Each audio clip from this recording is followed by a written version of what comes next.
सुंदर है जाति सबसे नाज भी न्यारा है, जहाँ जाति भाषा से बढ़कर देश प्रेम की धारा है, जिसे चारों पावन प्रेम पुराना, वो भारत देश हमारा है, वो भारत देश हमारा है। नमस्कार, मी कुमारी शुभ्रा सुरेश मस्के, इयत्ता 4वी, जिल्हा परिषद प्राथमिक शाळा भास्करवस्ती। आपणासमोर विषय मांडत आहे भारत माझा देश आहे। मैं उस देश की वासी हूँ जिस देश में गंगा बहती है। आम्ही भारतीय मोठ्या अभिमानाने ज्या नदीचे नाव घेतो ती पवित्र गंगा नदी माझ्या देशाला सुजलाम सुफलाम करून देशाच्या सौंदर्यात भर टाकत आहे। गंगामय्या म्हणून तिला संबोधले जाते।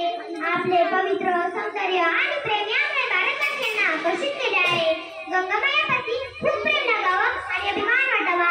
गंगा, जमुना, गोदावरी, कृष्णा या नद्यांनी देखील पवित्रता वाढवलेली आहे। असं म्हणतात की आपल्या देशाचं नाव हिंदुस्थान होतं, असं म्हटलं जातं। आपल्या देशातून सोन्याचा धूर निघायचा। जहाँ डाल डाल पर सोने की चिड़िया करती है बसेरा, ओ भारत देश है मेरा, ओ भारत देश है मेरा। भारतवासी अभिमानाने ज्या नदीचं नाव घेतात ती पवित्र नदी देशाच्या सौंदर्यात भर टाकते। हिमालयातले भाव बनवून पिठाचे दातृत्व निभावते। काश्मीरला स्वर्ग म्हणतात तो माझ्या देशातच आहे। एवढेच काय सांगा तुमच्या शिकवा देशाची शान आहे, देशाची शान आहे। विविधतेतून एकता आणि विविधतेत आपल्या देशाचे। ना पूछो कि कमाने से हमारी कहानी क्या है, हमारी पहचान तो है क्या हिंदुस्तानी है कि हिंदुस्तानी है। 15 ऑगस्ट 1947 रोजी आपला भारत देश इंग्रजांच्या गुलामगिरीतून मुक्त झाला। रवी किरणांनी नाव घातले भारत मुलान, स्वातंत्र्याची पाठ धरली तिरंग्याचा नेवणीसार। सुमारे 150 वर्ष आपला भारत देश इंग्रजांच्या गुलामगिरीत होता। या गुलामगिरीच्या झोपडीतून भारत मातेला मुक्त करण्यासाठी अनेक देशभक्तांनी जसे डॉक्टर बाबासाहेब आंबेडकर, नेताजी सुभाषचंद्र बोस, लोकमान्य टिळक, शहीद भगतसिंग, राजगुरू सुखदेव, झाशीची राणी लक्ष्मीबाई अशा अनेक देशभक्तांनी प्राणांची आहुती दिली। इंग्रजांविरुद्ध पहिला बंड पुकारणारे मंगल पांडे, गोवा मुक्ती संघटनेतील सेनापती बापट, ए अर्जुन मी तुझ्यासाठी मरण जाईल जगणं, तुझे विन जगणं मरण असं म्हणणारे स्वातंत्र्यवीर सावरकर, मेरी झाशी नाही दूंगी असं म्हणणारी राणी लक्ष्मीबाई। देशभक्त से जिसकी शान है, देशभक्त जिसका मान है, देशभक्त से जिसकी शान है, देशभक्त जिसका मान है। मैं उस देश की वासी हूँ, हिंदुस्तान जिसका नाम है, हिंदुस्तान जिसका नाम है। राजवाड्यामध्ये राजशेला नाही एक वैभव प्रेमाचे पुस्तक आहे। निसर्गाच्या लावणीतील अनेक रंगांपैकी एक रंग भगवा लाल, रक्ताचा रंग। हा रंग देशातील त्यागाची महती सांगतो, म्हणून ते रंगाचे स्वरावर भगवा रंग आहे। संस्कृतीच्या पावित्र्य जपण्यासाठी माझ्या देशातील स्त्रियांनी दैवाचा पदर पडून न देता हातात तलवारी घेतलेल्या आहेत। राणी ताराबाई, झाशीची राणी लक्ष्मीबाई, अहिल्याबाई होळकर यांनी आपले सर्व सुविधांसाठी पणाला लावले।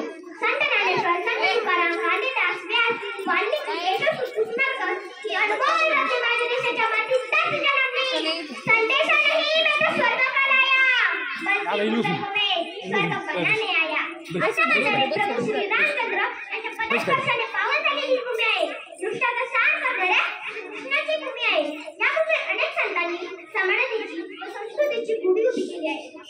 सारे जहां से अच्छा हिंदुस्तान हमारा असं प्रत्येक भारतीय अभिमानाने म्हणतो। हमें गर्व है, हमें नाज है, हमें उसी की सम्मान। प्रकट हुए जहां बुद्ध महावीर, राम कृष्ण हनुमान, राम कृष्ण हनुमान। अशा देशाचा मुकुट सर्वात उंच ठेवण्याची जबाबदारी स्वतः हिमालय पर्वताने घेतली आहे। ज्या देशाची स्पर्श करण्यासाठी तीन समुद्र एकत्र आणतात म्हणजे देशाची मानवता निसर्ग जपतो।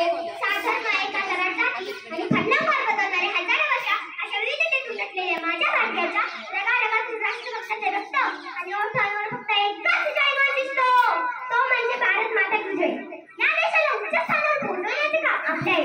नुकत्याच झालेल्या चंद्रयान मोहिमेसारख्या असंख्य मोहिमांना संपूर्ण मानवतासाठी झटणारा आपला देश नुकताच T20 वर्ल्ड कप जिंकून देशाच्या गौरवात भर टाकणारे माझे देश भव्य।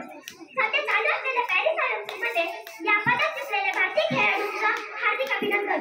माजी पंतप्रधान अटल बिहारी वाजपेयींचं एक वाक्य, भारत को जमीन का साधारण टुकड़ा नहीं है, वो तो जीता जागता राष्ट्रपुरुष है। हम जिएंगे तो इसके लिए, हम मरेंगे तो इसके लिए। I love my India, I love my country. अगर कोई आग उठाएगा हिंदुस्तान और सबको फिर दुनिया